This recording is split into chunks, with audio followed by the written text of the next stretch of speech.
सिर्फ 3 मिनट में एक ऐसा डेजर्ट जो गेस्ट को लगेगा कि आपने बाहर से मंगवाया है। घर की सिंपल फेनी को मैंने बना दिया है एक रॉयल डेजर्ट विदाउट एक्स्ट्रा मेहनत। ये रेसिपी इतनी इजी है कि बिगनर्स भी बनाकर इम्प्रेस कर देंगे और ये खाने में एकदम क्रीमी, एकदम रिच, जैसे कि हर बाइट में फेस्टिवल का फील आ रहा हो। Hello everyone, welcome back to my kitchen. मैं हूँ लुबना और मैं आज बना रही हूँ एक सुपर क्विक और रॉयल डेजर्ट फेनी सेवई, वो भी बिल्कुल नए स्टाइल में। तो चलिए इसे बनाना स्टार्ट करते हैं।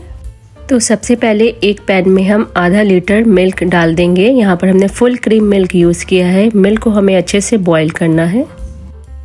जब यहाँ पर एक अच्छा सा बॉईल आ जाएगा तब उसमें हम ऐड कर देंगे शुगर। आधा कप यहाँ पर हम शुगर ऐड करेंगे। आप अपने टेस्ट के अकॉर्डिंग शुगर को एडजस्ट कर सकते हैं। 1 चम्मच हरी इलायची का पाउडर डाला है और इसमें हमने डाल दिया है एक्स्ट्रा रिचनेस के लिए मिल्क पाउडर। कुछ कटे हुए बादाम भी डाले हैं और ये सैफरन स्टैंड्स डाली हैं। ये ऑप्शनल है, अगर आपके पास सैफरन स्टैंड्स नहीं है तो आप इसे स्किप कर सकते हैं। तो इसमें थोड़ा सा येलो कलर भी ऐड कर सकते हैं एक अच्छे कलर के लिए।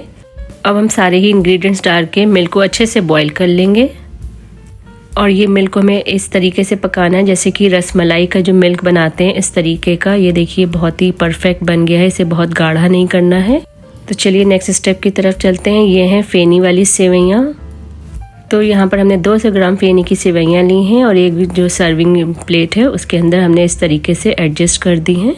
यहाँ पर हम 1 चम्मच से इस तरीके से प्रेस कर देंगे ताकि ये एक अच्छा सा शेप ले ले। अब ये गरम गरम जो मिल्क का मिक्सचर हमने तैयार किया था वो हम धीरे धीरे करके सारे कॉर्नर्स में अच्छे से सब तरफ से डाल देंगे। ये जो फेनी सेवइयाँ होती हैं बहुत जल्दी मिल्क एब्जॉर्ब कर लेती हैं। तो अभी हम ये जो हमने जितना भी मिल्क डाला है उसने एब्जॉर्ब कर लिया है। अब हम रिमेनिंग मिल्क इस तरीके से डाल देंगे। तो यहाँ पर ध्यान रखना है कि मिल्क जो है वो हमें बिल्कुल गर्म डालना है। जैसे ही हम मिल्क डालेंगे तो ये फेनी सेवइयाँ जो है वो एकदम गल जाती हैं। इसे एक्स्ट्रा पकाने की भी ज़रूरत नहीं पड़ती है। अब फेनी सेवइयाँ को हम गार्निश कर लेंगे डेसिकेटेड कोकोनट के साथ या आलमंड के साथ, या आप अपने चॉइस के नट्स से भी इसे गार्निशिंग कर सकते हैं।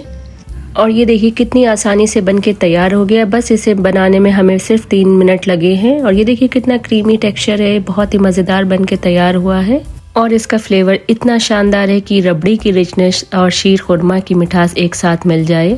और अगर आपके घर में भी गेस्ट आए हों और आपको कुछ समझ ना आ रहा क्या बनाए तो इसे बना लिए, बस खा के मज़ा आ जाएगा। लोग वाह वाह करने लगेंगे। अगर आपको ऐसी कोई रॉयल डेजर्ट पसंद आई हो तो वीडियो को लाइक ज़रूर करें, चैनल को सब्सक्राइब करें और कमेंट में बताएं कि आप नेक्स्ट क्या देखना चाहते हैं। और हाँ, इस रेसिपी को ट्राई करना और अपना एक्सपीरियंस शेयर करना और मुझे कमेंट में ये भी ज़रूर बताना कि अगर आपके घर एकदम से कोई गेस्ट आ जाए तो आप क्या बनाना पसंद करते हैं। फिर मिलेंगे एक और नई रेसिपी के साथ। तब तक के लिए bye bye, take care and stay well.